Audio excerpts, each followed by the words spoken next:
अल्लाह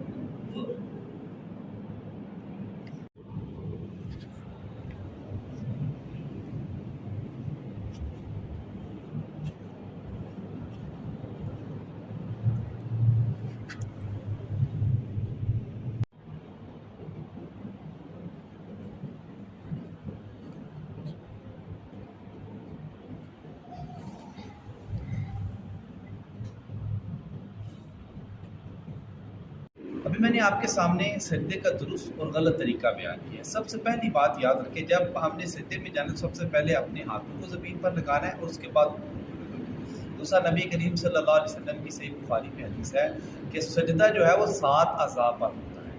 ये 2 हाथ, 2 हमारे घुटने और 2 पाँव और इसी तरह माथा।